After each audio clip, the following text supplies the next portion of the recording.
Mr. President, every year, billions of dollars leave the poorer countries and go towards rich countries. Billions of dollars siphoned off by the ruling elites of the developing world. And they find their way into Western bank accounts, offshore accounts, tax havens, expensive properties hidden behind companies bought in Western capitals.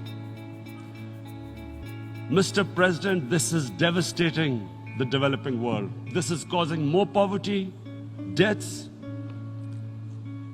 It's impoverishing the developing world. The difference between rich and poor countries is growing because of this. Money laundering, which happens because money leaves the poorer countries into rich countries, is not treated the same as, for instance, money from drugs or terror financing. The seriousness which terror financing and money from drugs, the way it is treated, it's not the same. The way the poor countries are being plundered by their elites. It's not happening. In my country, when I took charge of our government a year back, in the 10 years preceding that,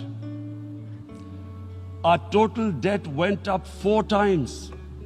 The debt we had accumulated in 60 years, just in 10 years, it went up 4 times. As a result,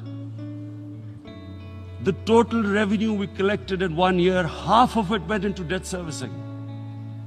How are we going to spend money on our human beings, 220 million people, when half the money is going into debt servicing? Because our country was plundered by the elites, the ruling elite.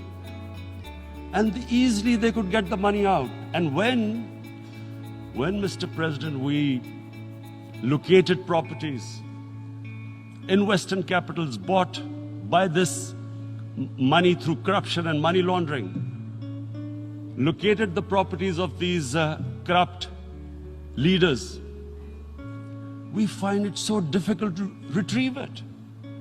That money, if we retrieved that money, we could spend on our human beings. But it's so difficult. The laws protecting these criminals. We do not have the sort of money to have expensive lawyers and spend millions and millions of dollars. We need help from the rich countries. And Mr. President, it's critical. The rich countries must show political will. They cannot allow this to happen. How can the poor countries spend money on human development, which the United Nations asks, SDG? How are we going to do it when this money can easily leave our countries? So, unless the rich countries intend to build walls to stop economic refugees coming as we see right now, they must take action. They must take action now. It must be a deterrent. Corrupt ruling elites should not be able to take money out easily and park it into foreign bank accounts and into these properties abroad. And I never understand why. Why do we have these tax havens? Why is this allowed? Why shouldn't rich people pay taxes? Why is it legal to have these tax havens where you have these secret accounts? Because, world is changing. The population of the world is growing. Sooner or later, you're going to have a crisis. If the poor get poorer and the rich get richer, there is going to be a crisis sooner or later. So this is my second point.